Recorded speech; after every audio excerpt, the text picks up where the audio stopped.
So what's up everyone, this is welcome back to my channel Zaidi vlogs. তো কি অবস্থা সবার? আশা করি সবাই ভালো আছেন, কিন্তু আজকে আমার মনের অবস্থা অনেক খারাপ। কজ আমার ফ্রেন্ড রিফাত আবিদ, ও গতকালকে অ্যাক্সিডেন্ট করছে। তো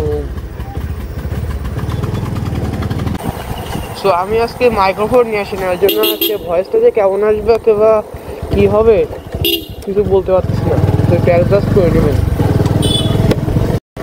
তো আগের থেকে সে এখন অনেকটা ভালো আছে, বাট তার অবস্থা অনেক খারাপ হয়ে গেছিলো। গতকালকে বৃষ্টি হয়েছিল, বৃষ্টির জন্য সে মানে রাস্তায় যখন সে একটা বিয়ে বাড়িতে যাচ্ছিল মূলত, তো বিয়ে বাড়িতে যাওয়ার সময় বাইক চাকা স্কিড করছে। এই যে রাস্তায় সব কাদা মাটি ইত্যাদি ফেলানো থাকে না, আর হাইওয়েতে আরও বেশি ফেলানো থাকে এগুলা, তো এইসব কাদামাটি এইগুলাই পড়ছে, টায়ারের তলায় পড়ে স্কিড করছে।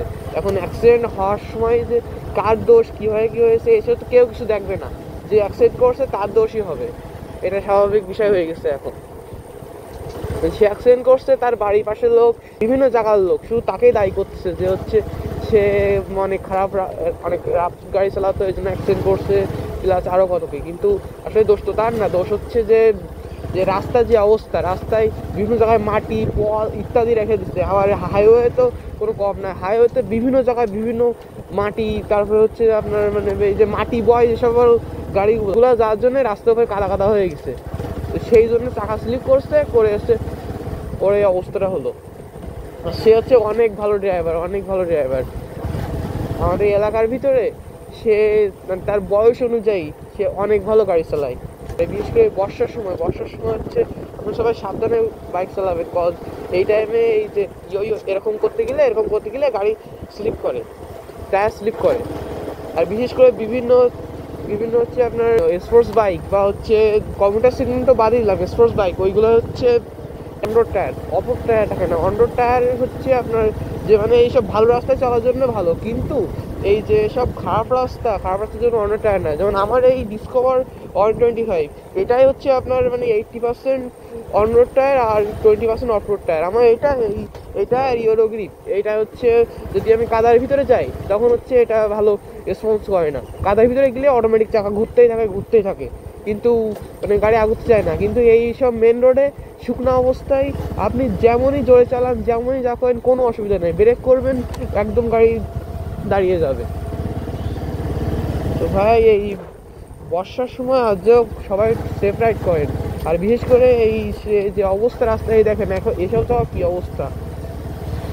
এই রাস্তাটা সাধারণত কলেজের স্টুডেন্টরা যাওয়া আসার জন্য ব্যবহার করে, এই অবস্থা করছে, এই পাশেই লোকজন করেছে, এদেরকে কিছু বলার নেই, কেউ বলার নেই এদের। তো ভাই সবাই সাবধানে রাইড করেন। আমি উপরওয়ালা ইচ্ছে কোনো অ্যাক্সিডেন্ট করি নাই, বাট আমি গতকালকে ওর অ্যাক্সিডেন্ট এখন যে অবস্থাটা হয়েছে, এই অবস্থা দেখে আমি নিজে অনেক ভয় পেয়েছি, আমার কিছুই বলার নেই এই বিষয়ে। তো ভাই এই দেখেন, কিছু বলা দেখেন, এখানে দেখেন এই জায়গাটা কি অবস্থা করছে। এরকম অবস্থা হাইওয়ের উপরে সব জায়গায় এরকম কিছু জায়গায় এরকম অবস্থা হয়, তাহলে কেমনটা লাগে বলুন তো? ঠিক তেমন অবস্থা।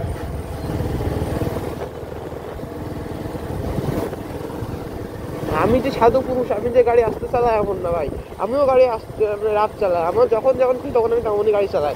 কিন্তু তাই বলে কি বলবো ভাই, কোনো অ্যাক্সিডেন্ট হলে মানুষ সবাই রাইডারকেই দেখে, কিন্তু এই যে অ্যাক্সিডেন্ট হলে যে রাস্তার কি কন্ডিশন, কোথায় কি অবস্থা, এগুলো কেউ কোনো সময় দেখে না। যে রাস্তা ভিজে ছিল, শুকনো ছিল কি ইত্যাদি ইত্যাদি, এগুলো কেউ দেখবে না। তাই আজকে আর বেশি কথা না বলেই আজকে ভিডিওটা এই পর্যন্তই করি, এবং বন্ধুজনের আশীর্বাদ করবেন যাতে ও সহজে খুব তাড়াতাড়ি সুস্থ হয়ে বাড়ি ফিরতে পারে।